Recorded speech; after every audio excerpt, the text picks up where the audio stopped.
नमस्कार। बहस के नंबर 1 शो ताल ठोक के में आपका स्वागत है। आपके साथ में हूं राम मोहन शर्मा। 3 राज्यों में धमाकेदार जीत के बाद बीजेपी अब सरकार बनाने की एक्सरसाइज में लग गई है। 3 मुख्यमंत्री भी चुनने हैं, इसलिए बैठकों पर बैठकें हो रही हैं।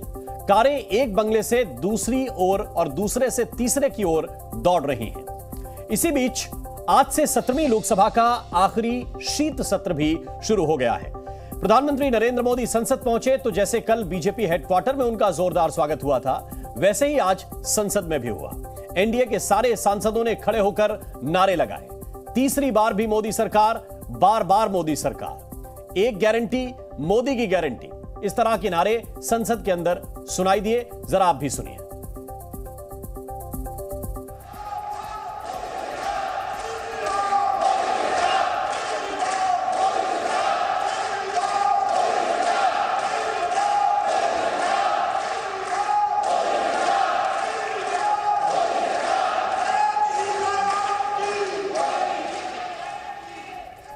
तो पार्टी का जोश तो प्रधानमंत्री कल ही बढ़ा चुके थे। आज उन्होंने संसद पहुंचने से पहले कांग्रेस समेत पूरे विपक्ष का जोश हाई करने की कोशिश की।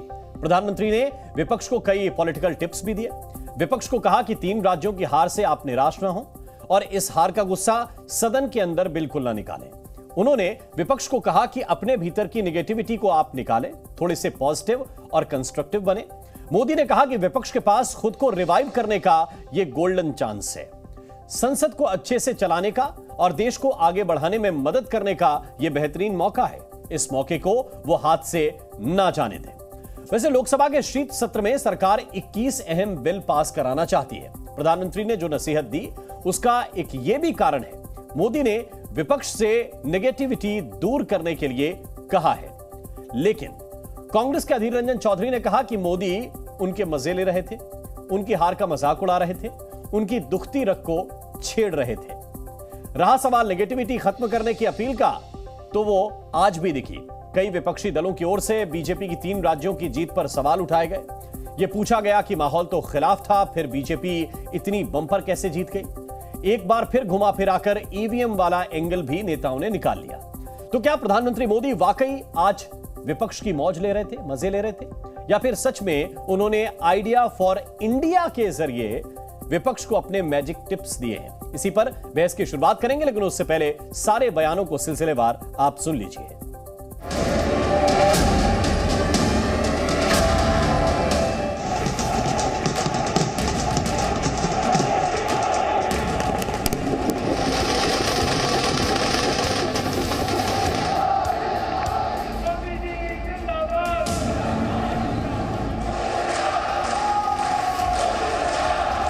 विपक्ष में बैठे हुए साथी हैं, ये उनके लिए गोल्डन अपॉर्चुनिटी है।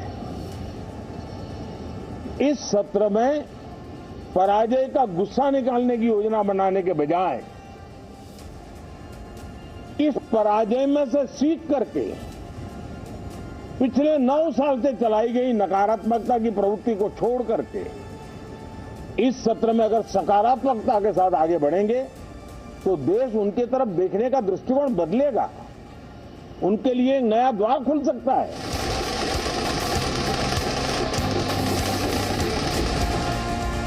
विपक्ष के लिए जो उनकी सोच है, उनको मजाक उड़ाना चाहते हैं। ये मजाक उड़ाना खुद एक नकारात्मक राजनीति होती है।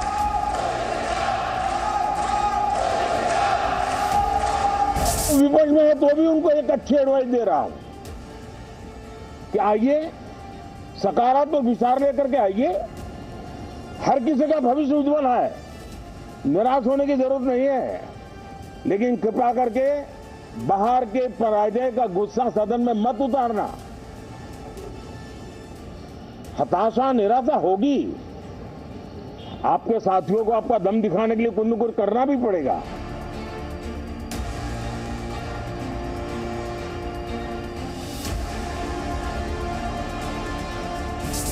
कुछ दिन पहले कर्नाटक में चुनाव हुई थी, हिमाचल में भी हुई थी। उस समय मोदी जी की यह ज्ञान कहाँ थी पता नहीं। अभी जीतने के बाद सारे ज्ञान उभर कर आ रहे हैं।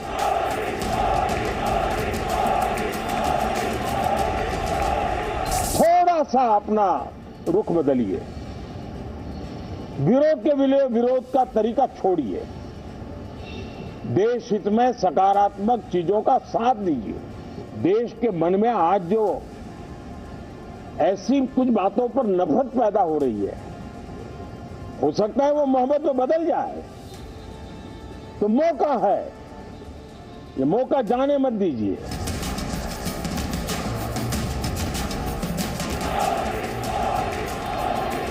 अमेरिका आज दुनिया में सबसे ताकतवर देश है और अगर वहाँ व्यवस्था बैलेट की, पेपर की है तो कहीं न कहीं हमें भी अपनाना चाहिए।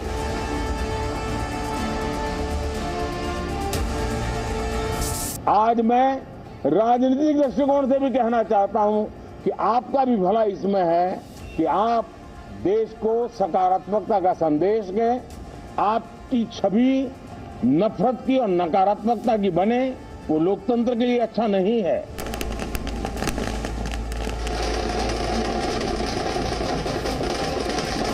लोगों के मन में शंका है तो एक बार शंका दूर कर दीजिए। एक चुनाव आप बैलेट पेपर पर लीजिए ना, एक चुनाव से। और इसी पर चर्चा करने के लिए कुछ खास मेहमान इस वक्त हमारे साथ जुड़े हुए हैं। पहले उनका परिचय आप जान लीजिए। शहजाद पूनावाला इस वक्त हमारे साथ हैं, प्रवक्ता है भारतीय जनता पार्टी के। शहजाद जी बहुत बहुत स्वागत है आपका। हमारे साथ अभय दुबे इस वक्त जुड़ रहे हैं, प्रवक्ता है कांग्रेस पार्टी के। अभय जी बहुत बहुत स्वागत है आपका। प्रदीप भाटी हमारे साथ हैं, प्रवक्ता है समाजवादी पार्टी के। भाटी जी स्वागत आपका। और AK वाजपेयी हमारे साथ जुड़ रहे हैं, प्रवक्ता है LJPR के। बहुत बहुत स्वागत वाजपेयी साहब आपका भी। सबसे पहले शहजाद पूनावाला, जो अधीर रंजन चौधरी कह रहे थे कि आप एक तरह से सहानुभूति दिखाने की कोशिश कर रहे हैं, आप ये बताने की कोशिश कर रहे हैं कि नहीं ये करेंगे तो बेहतर रहेगा भविष्य में, या वाकई आपका मन मजे लेने का है? सबसे पहले तो कोई भी राजनीतिक टिप्पणी करने से पहले साइक्लोन मिचोंग जो हमारे देश को कई इलाकों को प्रभावित कर रहा है, जैसे हमारे राष्ट्रीय अध्यक्ष जी ने और कल प्रधानमंत्री जी ने सभी को निर्देश दिया हमारे पार्टी के कार्यकर्ताओं को, तो मैं आपके चैनल के माध्यम से अपील करना चाहता हूं कि हमारा एक एक कार्यकर्ता राजनीतिक कार्यक्रम को छोड़कर पहले वहाँ के सरकार, प्रशासन और वहाँ के लोगों को मदद करने के लिए जाए। अब आते हैं आपकी बात पर। देखिए, प्रधानमंत्री मोदी जो एक राष्ट्र नेता है, जो हमेशा राष्ट्र नीति को राजनीति के ऊपर रखते हैं, यदि वो कोई हिदायत देते हैं तो उसको सियासत के रूप में क्यों ले रहे हैं? अब बताइए ना कि पार्लियामेंट जो सबसे बड़ी पंचायत है, जो सबसे बड़ा मंदिर है लोकतंत्र का, वहां पर डिस्कशन कीजिए, डिसरप्शन मत कीजिए। वहां पर कंसेंसस बनाइए, कन्फ्रंटेशन मत कीजिए। वहां पर राष्ट्रहित की बात होनी चाहिए, परिवार हित को पीछे रखना चाहिए। और भाई 2019 से लगातार ये लोग कहते हैं महंगाई पर चर्चा करो, हम कहते हैं आइए महंगाई पर चर्चा करते हैं, तो ये रफाल ले आते हैं, रफाल पर सुप्रीम कोर्ट की खाते हैं। फिर हम कहते हैं आइए चर्चा करते हैं, कोविड की चर्चा मांग रहे थे, हमने कहा कोविड की चर्चा करो, तो ये पेगासस ले आए, पेगासस पे भी सुप्रीम कोर्ट की खानी पड़ी। फिर उसके बाद हमने कहा चलिए आइए बजट पर चर्चा करते, तो इन्होंने BBC डॉक्यूमेंट्री ले आए, वहां पर भी मुंह की खानी पड़ी। तो मुझे लगता है कि आज अभय दुबे जी को केवल विरोध के लिए विरोध की जो राजनीति है उसको नकारना चाहिए, नकारात्मक भाव से बाहर आना चाहिए। देखिए, जनता भी तो कह रही है ना, जनता के जनादेश को स्वीकारिए। उन्होंने 18 वर्ष बाद भी यदि जो प्रदेश है अभय दुबे जी का, वहां पर भाजपा की सरकार को रिपीट किया है, तो इसका मतलब जो परफॉर्मेंस करता है, सरकार की डिलीवरी करता है, संगठन की जिसकी मजबूती है, नारी शक्ति और युवा शक्ति को जो आगे बढ़ाता है, उनको फिर से मोदी की गारंटी के साथ आगे बढ़ाते हैं। और 5 वर्षों में जहां पर इनकी सरकारें चली, राजस्थान और छत्तीसगढ़, वहां से डिलीट किया है। मतलब कि 5 वर्षों में इतनी एंटी इनकमेंसी आ जाती है। तो ये नकारात्मक काम करने वाले जो भारत को विभाजित करते हैं, कभी जाति के नाम पर, कभी धर्म के नाम पर, अब नया शगुफा छेड़ा है उत्तर भारत और दक्षिण भारत के बीच में। उन्होंने इस बार EVM को बख्शा है कांग्रेस वालों ने, पर अब उत्तर भारतीयों के पूरे विवेक पर सवाल उठाना, यह कहना कि साउथ है, नॉर्थ में तो सभी बेवकूफ है। इसी प्रकार का रवैया अमेठी के हार के बाद उन्होंने अपनाया। इसी प्रकार का रवैया जब चन्नी जी के साथ प्रियंका वाड्रा जी खड़ी थी और उन्होंने किस शब्दावली का इस्तेमाल किया था, उसके समय उन्होंने अपनाया। मैं आज अभय जी से पूछना चाहता हूं, अभय जी, उत्तर भारतीयों का जो अपमान कार्ति चिदंबरम से लेकर आपके नेता कर रहे हैं, क्या यह आपके लिए स्वीकार्य? आप तो मध्य भारतीय मेरी तरह, आप बताइए मुझे कि क्या उत्तर भारतीयों का अपमान, हिंदी भाषी बोलने वाले, हिंदी बोलने वाले लोगों का यह अपमान क्या आपको स्वीकार्य है? ठीक है। और अभय दुबे, इसके साथ साथ सवाल यह कि अधीर रंजन चौधरी इसको भी क्यों नकारात्मक ले रहे हैं? अगर ठीक है, उन्होंने कहा कि आप सकारात्मक होकर राजनीति कीजिए, इससे शायद आपको भी लाभ हो। राम जी नमस्कार। पहले तो भारतीय जनता पार्टी को, देश के प्रधानमंत्री जी को, तीनों प्रदेशों में उनको शुभकामनाएं जीत के लिए। और अपेक्षा की जनता ने जितना बड़ा बहुमत दिया है, उनकी अपेक्षाओं पर वो खरे उतरे, ये हम शुभकामनाएं प्रेषित करते हैं। जी। हार एक विराम है, जीवन महासंग्राम है, अपने हृदय की वेदना में व्यर्थ त्यागूंगा नहीं, कर्तव्य पथ से मैं कभी भागूंगा नहीं। जो दायित्व जनता ने हमको प्रतिपक्षी दल होने के नाते दिया है, उसको हम बखूबी निभाएंगे। आज मुझे अपेक्षा थी कि हमारे देश के प्रधानमंत्री जी जीत के अहंकार की अपेक्षा, जैसे फलदार वृक्ष नमा हुआ होता है वैसे वो अपना व्यवहार करते, मगर वो न उन्होंने किया, न मेरे अनुज भारतीय जनता पार्टी के विद्वान प्रवक्ता ने दर्शाया। जीत का अहंकार देखिए ना, कितनी नकारात्मक बातें की है। मैं देश के प्रधानमंत्री जी से पूछना चाहता हूं, पहली बात, आपने कहा कि सदन को चलने दीजिएगा। प्रधानमंत्री जी बताइए ना, आप आकर किसानों के खिलाफ जमीन हड़पने के एक के बाद एक अध्यादेश लेकर आए। हम चाहते थे, आपने चर्चा नहीं होने दी, हमने सड़क पर जाकर उसका आंदोलन किया। हम चाहते थे कि चीन ने जो घुसपैठ की है प्रधानमंत्री जी, उस पर सदन में चर्चा हो, आपने चर्चा नहीं होने दी। हम चाहते थे कि राफेल पर चर्चा हो, राफेल पे सर्वोच्च अदालत के फैसले का जिक्र अभी कर रहे थे तो 5 पैराग्राफ में बड़ी गलतियां थी, क्योंकि भारतीय जनता पार्टी की सरकार ने गलत शपथ पत्र दिया और बाद में आजाद भारत के इतिहास में पहली बार हुआ कि याचिका लगाई कि इन पैराग्राफ्स में संशोधन कर दीजिए। पेगासिस में सुप्रीम कोर्ट ने कहा कि हमको यथोचित मदद सरकार ने नहीं की समिति को, अगर समिति को मदद की होती तो बात दूसरी होती। इन्होंने किसी विषय पर चर्चा नहीं करने दी। कृषि के क्रूर काले कानूनों में तो वोट डिवीजन मांगने के बावजूद सदन के बाहर सांसदों को उठाकर फेंक दिया।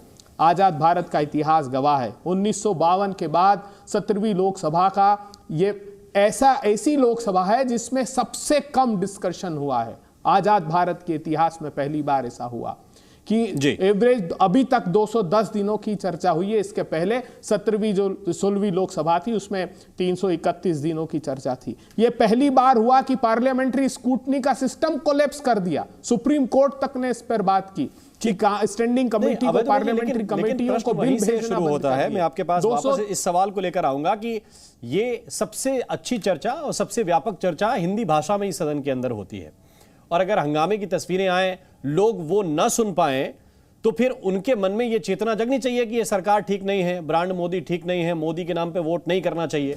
क्या पॉजिटिवली कांग्रेस को देखना चाहिए जो प्रधानमंत्री आज कह रहे हैं? देखिए, प्रधानमंत्री जी जो कह रहे हैं वो बात कर रहे हैं नकारात्मक राजनीति की। देश के अंदर सिर्फ नकारात्मक राजनीति भारतीय जनता पार्टी करती है और कोई पार्टी इसमें शामिल नहीं है। वो हमेशा गला काटने से लेके लिंचिंग से लेके और पता नहीं तरह तरह के मुद्दे लेके आ जाते हैं।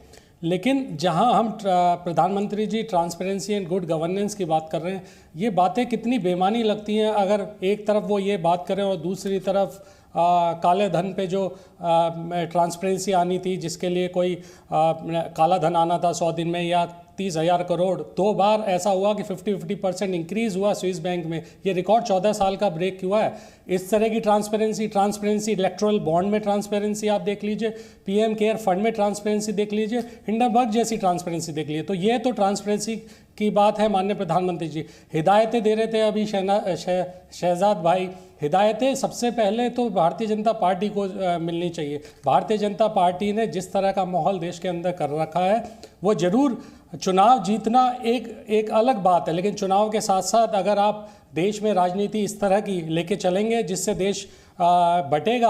अभी शहजाद जी बात कर रहे थे, जानबूझ के उस बात को उत्तर और दक्षिण में एक भेदभाव पैदा करने की कोशिश कर रही है। यही बयान जिसके संदर्भ में ये क्या आपकी, देखिए अभी इंडिया गठबंधन कितना मजबूत होगा ये बात अलग है, लेकिन प्रदीप भाटी जो बात दक्षिण और उत्तर की निकल के आई, वो क्या शहजाद पूनावाला की तरफ से निकल के आई, या फिर आप जानबूझकर ये कहने की कोशिश कर रहे हैं कि नहीं ये तो शहजाद का बयान है उत्तर दक्षिण? इतने सारे या फिर सारे नेता देश जो नेता कांग्रेस के हैं उनको आप जानबूझ के छोड़ना चाहते हैं? कोई एक बात कहता है और उस बात को लेके अगर आप ये समझ लें कि पूरे देश की सारी विपक्षी दल का यही कहना होगा या यही उनका भाव होगा, तो बहुत ही गलत होगा और विपक्ष पे ये एक तरह से अगर आपको वो बात शहजाद पूनावाला के मुंह से पसंद नहीं आई, लेकिन तो इसका मतलब मैं ये समझूं कि आपको वो बात ही पसंद नहीं आई। एक सवाल बस शहजाद जी से पूछना चाहता हूँ। हाँ, पूछ लीजिए।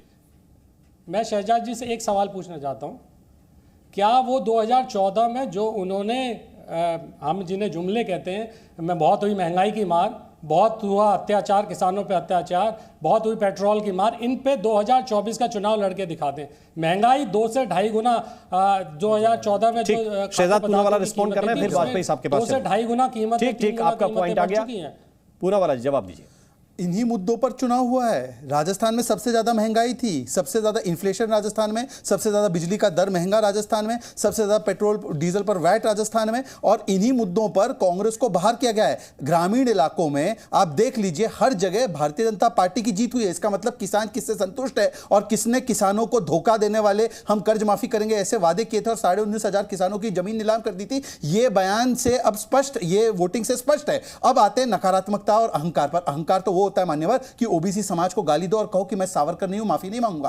अहंकार वो होता है कि मां लक्ष्मी का अपमान करो और कहो कि मैं तो इनको प्रमोशन दूंगा। रामचरितमानस का अपमान करो, हिंदू धर्म धोखा है, ये समाजवादी पार्टी के नेता का कहना। आरजेडी के नेताओं का लगातार रामचरितमानस पर हमला करना। सनातन धर्म पे उदयनिधि स्टालिन का बयान आना और कहना कि मैं कतई माफी नहीं मांगूंगा। मैं बिल्कुल इस बात को एग्री करता हूं। और ए राजा का कहना कि बीमारी है और खड़गे जी के पुत्र का उसको समर्थन देना। आज मैं कहना चाहता हूं, अगर आप इन बातों से इत्तेफाक नहीं रखते, नॉर्थ साउथ के डिवाइड से इत्तेफाक नहीं रखते, तो खंडन कीजिए ना, उदयनिधि स्टालिन का खंडन कीजिए, खंडन कीजिए खड़गे जी का, खंडन कीजिए जिस प्रकार का बयान कार्ति चिदंबरम का है। आपको क्या रोकता है मान्यवर? और अहंकार के विषय में देखिए, एक सेकंड, मैंने आपके बीच में नहीं बोला भाटी जी, आप मैंने भाटी जी, मैंने आपके बीच में नहीं बोला, आपको बता देता हूं। स्वामी प्रसाद मौर्य ने बोला, अरे भाई ये बीच में डिबेट ऐसे नहीं, एक-एक करके। देखिए अभय जी भी बैठे हैं और वो ज्यादा वरिष्ठ, सबसे वरिष्ठ अभय जी और वाजपेयी जी, उन्होंने तो अभी तक बोला भी नहीं है, बीच में मत बोलिए। देखिए स्वामी प्रसाद मौर्य ने जो टिप्पणियां की है मां लक्ष्मी को लेकर, रामचरितमानस को लेकर, आरजेडी के नेता चंद्रशेखर ने कहा है कि ये पॉइजन है, तिलक को लेकर आरजेडी के नेताओं का बयान, हिंदू धर्म धोखा है समाजवादी पार्टी का बयान, हिंदू और राम मंदिर और राम जी को लेकर कांग्रेस के नेताओं का बयान, मुझे गिनाने की आवश्यकता नहीं है। आखिरी बात देखिए, आखिरी बात मैं केवल इतना कहना चाहता हूं कि देखिए अहंकार क्या होता है।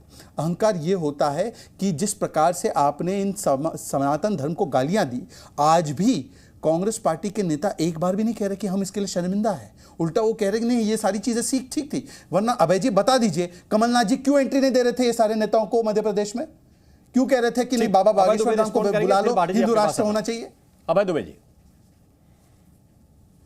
राम जी देखिए, धन्यवाद कि आपने अवसर दिया।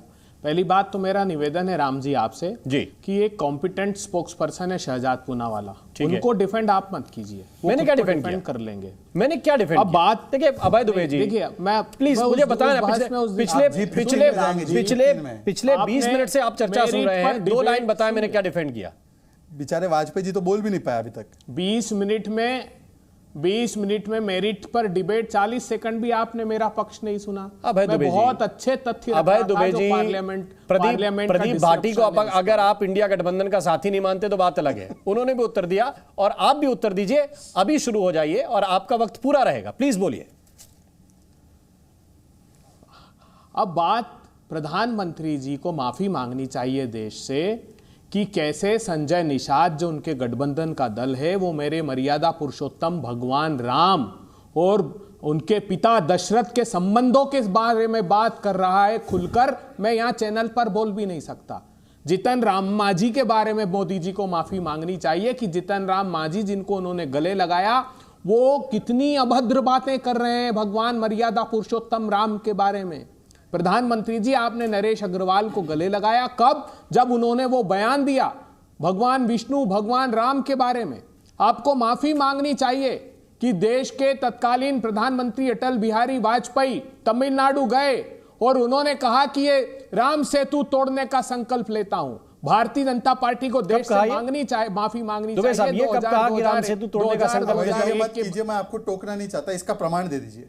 ये जॉर्ज फर्नांडिस, बादल साहब और अटल बिहारी वाजपेयी जी तमिलनाडु गए 1998 में। रिकॉर्ड है मेरे पास, मैं बगैर रिकॉर्ड के कोई बात नहीं करता। 2001 तो सुन लीजिए। अरे साहब मैं बीच में नहीं बोलता, आपसे आग्रह है कि ऑडियो का पहले इशू है। इन्होंने बजट में 2001 के उसको तोड़ने का बजटरी प्रोविजन रखा। ये प्रमाण पर है, बिंदु नंबर 53 देख लीजिए फाइनेंस मिनिस्टर की स्पीच को उठा करके। ये नीरी के पास गए कि हम ये सेम अलाइनमेंट तोड़ना चाहते हैं। नीरी ने ऑब्जेक्शन फाइल किया था कि यहां थोरियम की बहुत बड़ी लेयर है, इसको मत तोड़िए। तो अरुण जेटली साहब नीरी के पास गए और इन्होंने कहा कि नहीं, यही अलाइनमेंट हम तोड़ना चाहते हैं और ये हमको शिक्षा दे रहे हैं। इनके संस्कृति मंत्री ने सदन में कहा कि माता सीता के पैदा होने के कोई ऐतिहासिक प्रमाण भारतीय जनता पार्टी के पास नहीं है, माता सीता का अपमान किया, ये पाठ नहीं पढ़ा है। आज जहां तक पार्लियामेंट का विषय है, प्रधानमंत्री जी मैं आग्रह पूर्वक कहना चाहता हूं आपसे, आपने जो पब्लिक कंसल्टेशन की प्रोसेस थी कि कानून बनने के पहले जनता के मशवरे के लिए डाले जाते थे, वो 14% घटा दिया।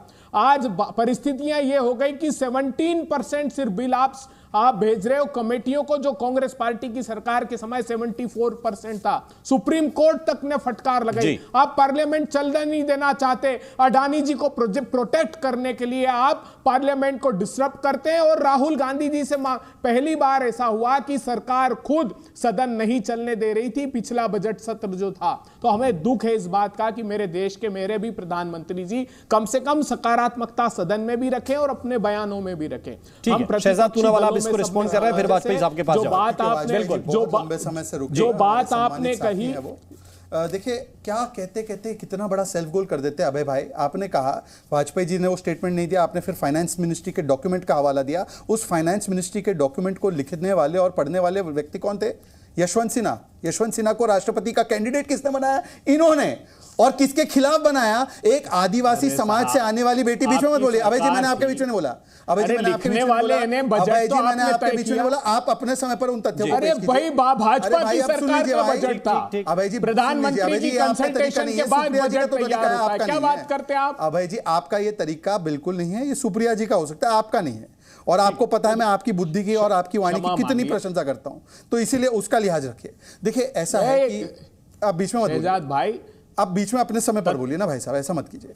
देखिए दूसरी, चलिए आप कहिए। दूसरी बात, नरेश अग्रवाल ने जब वो टिप्पणियां की तो उस समय तो समाजवादी पार्टी में थे, और समाजवादी पार्टी ने क्यों नहीं निकाला? तो समाजवादी पार्टी के प्रवक्ता से पूछिए। उसके बाद जो भी ये लोग हैं, क्या हमारे साथ जब भी रहे कभी ऐसी टिप्पणी की है? परंतु प्रभाव आपका ऐसा है कि ऐसी टिप्पणियां करने में ये पीएचडी एक्सपर्ट बन जाते हैं। बीच में नहीं बोलिए अभय जी, आप लगातार बीच में बोले जा रहे हैं भाई। मैं फिर बीच में बोलूंगा आपके। जतन राम मांझी अभी भी बोल रहे हैं, संजय निषाद ने आपके साथ रहते हुए बोले। अभय दुबे जी क्या तरीका है? अभय दुबे एक एक करके, अभय जी से कम ये अपेक्षित नहीं रहता कि वो बीच में टोका टाकी वाली आपकी तो स्थिति नहीं थी कभी। अब देखिए मैं आपसे क्या कह रहा हूं, यदि आपको ये सारी टिप्पणियां इतनी बुरी लगी जब उन्होंने अपने अपने रिस्पेक्टिव पार्टीज में इस टिप्पणियां की, तो आज क्या रोकता है राहुल गांधी को कैटेगोरिकल स्टैंड लेने के लिए उदयनिधि स्टैंड के खिलाफ, प्रियंक खड़गे के खिलाफ? बताइए ना कि रामचरितमानस को लेकर स्वामी प्रसाद मौर्य ने क्या क्या टिप्पणियां नहीं की। अच्छा ले देकर आप वही इशू उठा रहे अडानी का। अरे भाई अडानी का सबसे ज्यादा इन्वेस्टमेंट छत्तीसगढ़ और राजस्थान की सरकारों में था, तो बताइए आपने वहां पर क्यों स्वीकारा? अच्छा वो भी छोड़ देते हैं। आखिरी बात में आपको, क्योंकि आप तथ्य पेश कर रहे पार्लियामेंट के विषय में, यूपीए के समय में एक बिल को औसतन पारित करने का समय 4 मिनट था। आप किस मुंह से डिस्कशन की बात कर रहे हैं? पार्लियामेंट को तो आपने किस प्रकार से बंद करवाकर आंध्र के विभाजन का बिल पारित किया था, ये देश की जनता आज भी याद करती है। इसीलिए मैं कहता हूं अभय जी, आज आप तथ्यों पर भी कमजोर है और शायद कहीं ना कहीं ईमानदारी पर भी कमजोर है। इसीलिए उदयनिधि स्टैलिन की बातों पर, प्रियंक खड़गे की बातों पर, ए राजा की बातों पर, स्वामी प्रसाद मौर्य की बातों पर एक भी कैटेगोरिकल स्टैंड नहीं ले पा रहे। यह आपकी विवशता है। एक और बयान है जिसमें रणदीप सुरजेवाला को बयान याद आ रहा है, जिसमें उन्होंने कहा था कि ये जो वोट कर रहे हैं बीजेपी को, ये राक्षस हैं। अगर इस तरह के बयान देंगे फिर उम्मीद करेंगे कि आपको वोट भी ठीक ठाक मिलेंगे। और क्या जो 49% के आसपास 48% वोट मिला है प्रवेश परीक्षा घोटाले के बारे में। अभय दुबे देखिए वो जो वोट पड़ा है बहुत बड़ा एंटी इनकम्बेंसी था कांग्रेस पार्टी का। इन तीनों स्टेट्स में वोट शेयर कम नहीं हुआ है। हाँ, एक तो रीजनल पार्टीज का वोट ट्रांसफर हुआ, और दूसरा मैं अभी भी ये कहता हूं कि ये संभव ही नहीं था, कम से कम मध्य प्रदेश के संदर्भ में। आप व्यापक रूप से जी टेलीविजन ने बहुत व्यापक एंटी इनकम्बेंसी की खबरें रोज प्रसारित की। मैं आज भी मानने को तैयार नहीं कि यह परिणाम हो सकता है। जो अखिलेश जी बात कह रहे हैं, जो मायावती जी ने ट्वीट किया है, मुझे लगता है कि उनके बयानों में, उनके ट्वीट में कुछ गंभीरता जरूर होगी। पूरा स्टेट मानने को तैयार नहीं की। एक वाजपेयी साहब इस वक्त हमारे साथ जुड़े हुए हैं। वाजपेयी साहब, काफी देर से आप इंतजार कर रहे हैं, लेकिन क्या विपक्ष को यह नहीं सोचना चाहिए कि एक मैच विनिंग व्यक्ति है जो मैच जीत कर आया है, उसकी सलाह तो कोच के रूप में ले लीजिए, अगर नहीं लेनी है तो किसी अन्य रूप में, अपने विपक्षी के रूप में नहीं लेनी है तो। वो कैसे जीता, कम से कम ये टिप्स तो जान लीजिए। विनाश काले विपरीत बुद्धि, ये है सही मुहावरा इसके लिए। अगर कोई समझना ही नहीं चाहता तो उसको लाख समझाइए, नहीं समझेगा, वो नहीं समझ आएगी। ये सारे मुद्दे अभय दुबे जी जो अभी गिना रहे थे, ये मुद्दे तो आप सालों साल से गिनाए आ रहे हो, और अभी कल ही जनादेश आया है।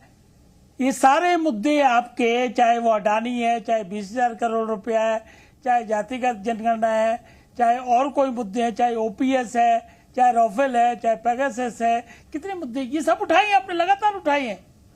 कोई फर्क नहीं पड़ा जनता को। जनता को फर्क पड़ा कि मोदी की गारंटी उन्होंने मान ली, राहुल गांधी की गारंटी नहीं मानी। राहुल गांधी ने भी गारंटियां दी थी, नहीं मानी उन्होंने।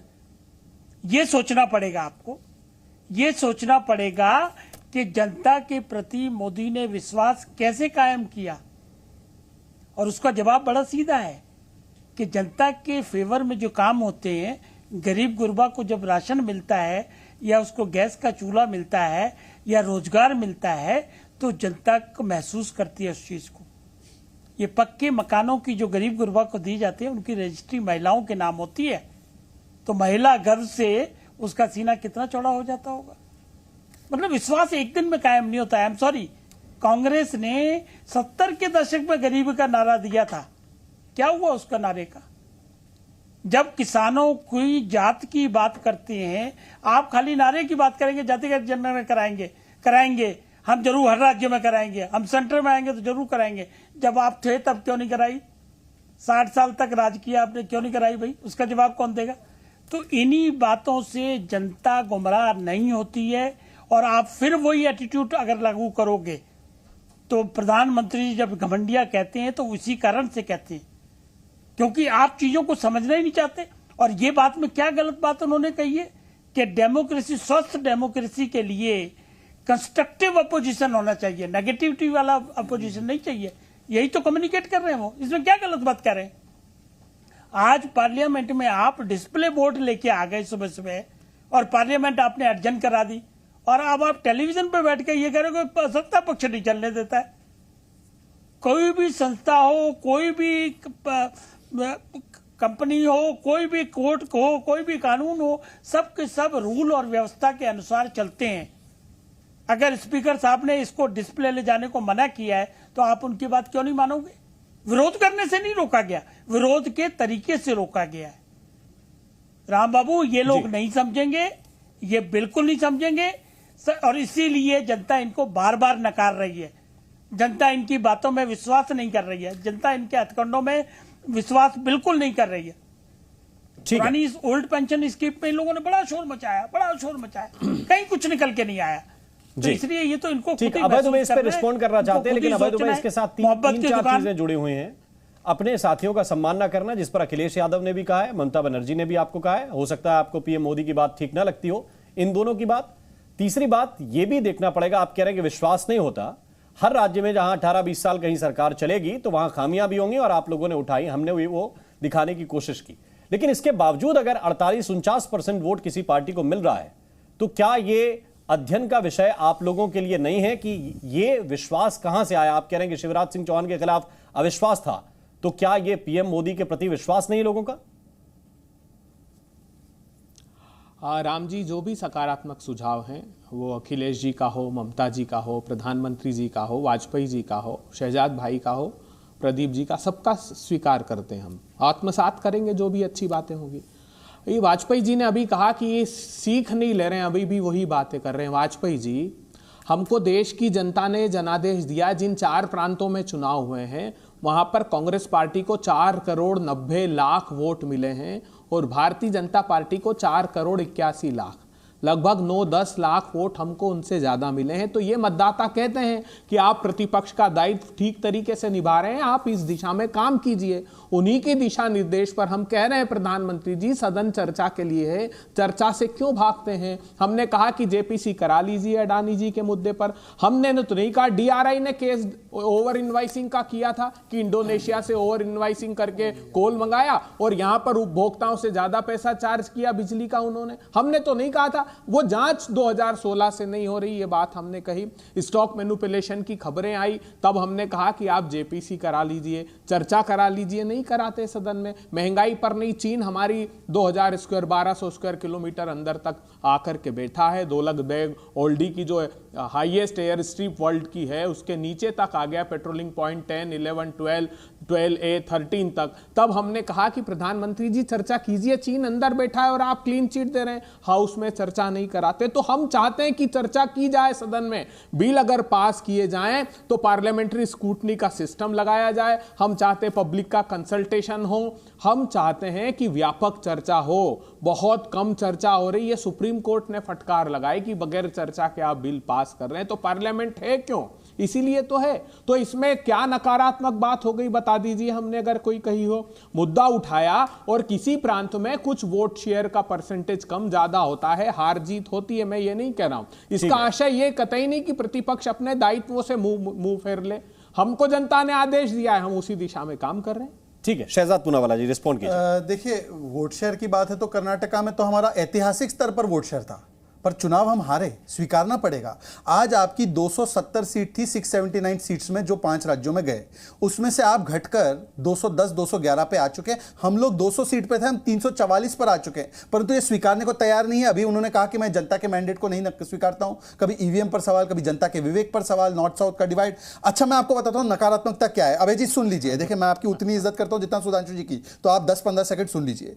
नकारात्मक भाव वो होता है जब देश के प्रधानमंत्री कहते हैं कि मैं गरीबों को यूपीआई पेमेंट का ट्रांजैक्शन का मोड दूंगा। चिदंबरम जी अहंकार में कहते, क्या वो गरीब महिला इस्तेमाल कर पाएगी? हां, वो गरीब महिला जो रेडी पटरी लगाती है और मॉल में जो बड़ी दुकान होती है, दोनों करते हैं। इसलिए आज हर प्रति महीने 1000 करोड़ से ज्यादा ट्रांजैक्शन हो रहे हैं यूपीआई के। नकारात्मकता तब होती है कि यूपी चंद्रयान 1 का टच पॉइंट जवाहर पॉइंट के नाम पर रखा जाता है। हमने कहा तिरंगा पॉइंट होगा, शिव शक्ति पॉइंट होगा, तो राशिद अलवी कहते हैं ये शिव शक्ति पॉइंट क्यों नाम दिया गया? नकारात्मकता तब होती है जब नेशनल एम्बलम को सम्मान से पार्लियामेंट की नई बिल्डिंग पर लगाया जाता है तो ये गिनते हैं दांत, अरे शेर के 4 दांत क्यों दिख रहे हैं? ये शेर ज्यादा गिर्रा क्यों रहा है? ये बिल्ली की तरह क्यों नहीं दिखता? ये नकारात्मक भाव होता है। और इसरो के चेयरमैन को गले लगा दे और हौसला बढ़ाए तो नकारात्मकता से कहते कि इसरो के चेयरमैन को गले क्यों लगाए? भारत की टीम अगर फाइनल हार जाए और मोदी जी उनको जाकर कहे कि वेल डन बॉयज, हम आपके साथ खड़े हैं, आप बेहतर प्रदर्शन कीजिए, तो कहते पनौती है। आज परिवार की और पार्टी की पनौती, मैं हालांकि शब्द में विश्वास नहीं रखता, यह बहुत ही जातिवादी और सामंतवादी शब्द है, पर अभय जी बताइए कि कौन है पनौती और किसकी इस प्रकार से पनौती वाली स्थिति जनता ने बता दी है, क्योंकि नकारात्मकता के बाहर आप नहीं आ पाते। अभय जी देखिए, मैं तो देश के प्रधानमंत्री, अभी शहजाद जी ने कहा कि गरीबों को यूपीआई पेमेंट, हम तो ये पूछ रहे हैं प्रधानमंत्री जी गरीब बनाया किसने? अगर 84% लोगों की आमदनी घट गई, 12 करोड़ लोगों के रोजगार कम हो गए प्रधानमंत्री जी, और जिसको आप कहते थे कि कोविड के क्राइसिस के समय की आपदा को अवसर में तब्दील कीजिए, तो 142 लोग 30 लाख करोड़ रुपए कमा लेते हैं, तो उस पर हम सवाल खड़ा करते हैं। अडानी की कंपनी अगर 6-6,000% गेन करने लगती है उस कोविड के क्राइसिस में, तब हम सवाल करते हैं। तो इसमें गलत क्या है? क्या आपको नहीं लगता कि देखिए जो नैरेटिव विपक्ष ने आपने खड़ा करना था, आपने खड़ा किया, पूरे चुनाव में प्रचार किया। अगर मोदी ने गरीब बना दिया सबको, यूपीआई ट्रांजैक्शन तो छोड़ दीजिए, अगर मोदी ने सबको गरीब बना दिया तो कैसे ये 48-49% वोट पड़ गया मध्य प्रदेश में?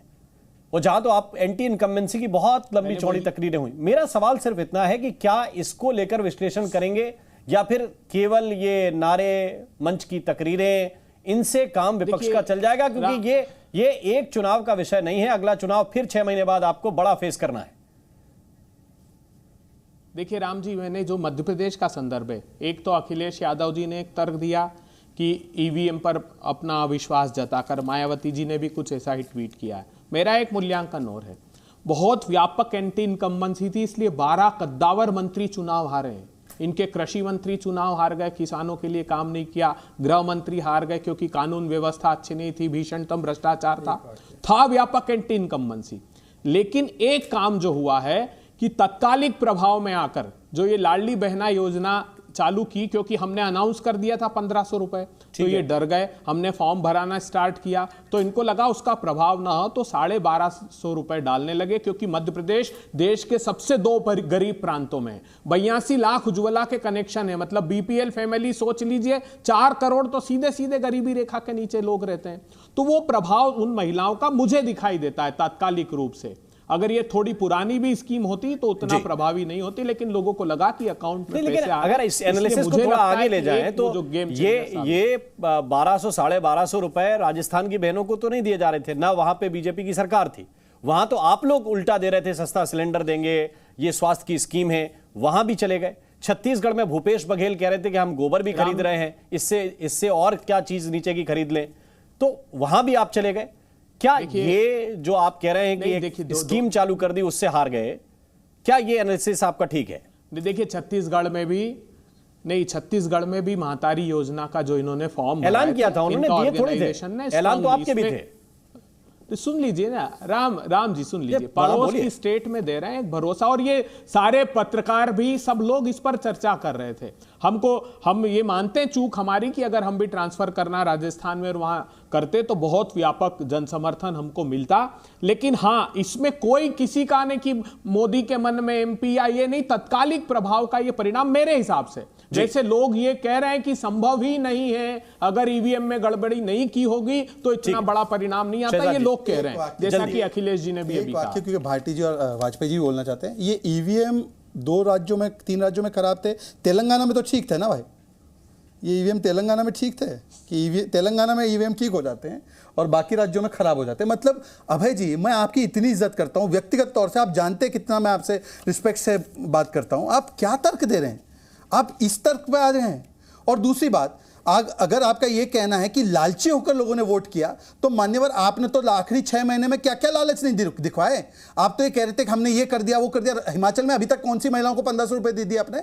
वहां पर बिजली फ्री की बात की थी, वहां पर बिजली का दाम बढ़ा दिया, कर्नाटका में बिजली का दाम बढ़ा दिया, दूध का दाम बढ़ा दिया, वहां पर कौन से वादे पूरे किए? और यहां पर जहां पर आपने वादे पूरे किए, लोगों ने देखा कि मोदी की गारंटी मतलब पूरी होने की गारंटी और राहुल की गारंटी मतलब नौटंकी। अरे मान्यवर, आप तो इस स्थिति में आ गए कि आप कितनी दोहरी बात करते हैं। आप बताइए, अडानी बार बार कर रहे हैं, तो ये राजस्थान और छत्तीसगढ़ में अडानी के प्रोजेक्ट फिर इलीगल थे ना, तो कैंसिल क्यों नहीं किया आपने? आप कर देते कैंसिल। बंगाल में अडानी का प्रोजेक्ट इलीगल है कि नहीं है? बोल दीजिए, ममता जी को कैंसिल करे। जी अभय जी क्विक। राम जी, एक सकारात्मक बात हुई है कि राहुल जी ने पूरे इलेक्शन का नैरेटिव कम से कम बदल दिया। हम तीनों प्रांतों में नहीं जीते, जो प्रधानमंत्री इन जनहित योजनाओं को रेवड़ियां बता रहे थे, कम से कम वो भी मजबूर हुए राहुल जी की तरह कि मोदी की गारंटियां हैं। और हूबहू हमने जो स्कीम्स राहुल जी ने कहना प्रारंभ किया, रात से नहीं कह रहे थे, वो कह रहे थे 6000 रुपए महीना लोगों के हाथ में दो, अंतिम पंक्ति में खड़े हुए लोगों के, ताकि इकोनॉमी भी रिवाइव हो पाएगी। तो चाहे भाजपा शासित राज्य हो या कांग्रेस शासित राज्य, उसमें इकोनॉमी रिवाइव होगी। कर्नाटका में चले जाइए, 200 यूनिट तक बिजली फ्री हो रही है, 87% दायरे में आ गए। 16 करोड़ बहनों ने बस की मुफ्त सेवा यूज की, 79 लाख परिवारों को अनाज पहुंचाया जा रहा है। कर्नाटक आइए, मैं ले चलता हूं, कहिए प्रधानमंत्री जी को, चलिए और वहां पर भी गारंटी मैं आपको दे दूंगा। आप ही का प्रांत है, मैं आपको एक बात की स्ट्रक्चर है, चलिए आप वहां मिलकर जश्न। अभय जी, एक बात की क्रेडिट मैं आपको दूंगा कि आपने गरीबी हटाओ का नारा जरूर दिया, गरीबी हटाई नहीं, इसीलिए आज लोगों को ये सारी सुविधाएं जो नहीं दी गई 70 साल में, हमें प्रोवाइड करनी। प्रदीप भाटी का मैं क्विक रिस्पांस चाहता हूं। कि महंगाई आपने की, एक मिनट राम जी, अभी आप ही दोनों बोल रहे हैं। देखिए 2016 के इनके आप देख लीजिए फाइनेंशियल, इनका जो बजट का डॉक्यूमेंट है उसमें देख लीजिए आर्थिक सर्वेक्षण, ये लिख रहे हैं कि जो आजादी के समय 70% लोग गरीब थे, वो उपलब्धि है हमारी कि जनवरी 2014 तक 16% हो, 20% हो गए। प्रदीप भाटी जी, मैं चुनौती देता हूं इनको। आइए आप, दुबे साहब आपका पॉइंट आ गया है, आप कर, भाटी जी बोलिए। जी हमारे 2-3 मुद्दे उठाए, स्कीम्स लागू कर दी, मैंने अभी 2-3 मुद्दे उठाए। 1000 रुपए सिलेंडर मोदी जी ने किया, इसलिए हमको सस्ता करना। महंगाई, हम चुनाव जीत गए तो महंगाई ठीक है। पेट्रोल के प्राइस में मैं फ्यूल प्राइस की बात कर रहा हूँ, वो टैक्सेस की बात कर रहे हैं कि राजस्थान में टैक्सेस, मतलब फ्यूल प्राइस इतने रहेंगे 100 के पार, वो ठीक है।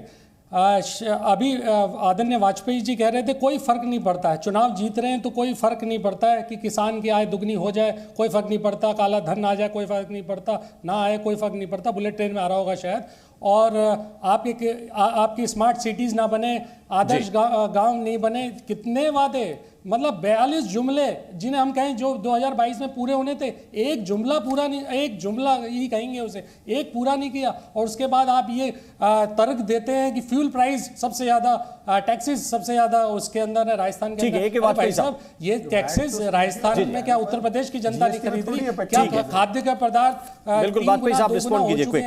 छोटी छोटी चीजें से तेल लेके क्या नहीं, हम ये कह रहे हैं कि अगर एक जी बोलिए। हम ये कह रहे हैं कि प्रधानमंत्री की नसीहत ये ना माने, हमें कोई एतराज नहीं है, माने तो इनकी मर्जी, ना माने, लेकिन जनता ने जो नसीहत दी है कल वोट के शक्ल में, जनता ने जो निर्णय दिया है उसको तो इनको मानना ही चाहिए। अगर उसको खारिज करेंगे बिठाया है तो फिर फॉर्मूला कहां से निकलेगा? फॉर्मूला कहां से निकलेगा? वो जीत का फॉर्मूला जो बीजेपी को तो शायद दिख रहा है, अगर नहीं दिख रहा तो कहीं से तो ढूंढना पड़ेगा, विपक्ष की बातों से या जनता की नसीहत से। बहुत बहुत शुक्रिया, बहुत बहुत धन्यवाद आप सभी मेहमानों का हमारे साथ चर्चा में जुड़ने के लिए। जी न्यूज़।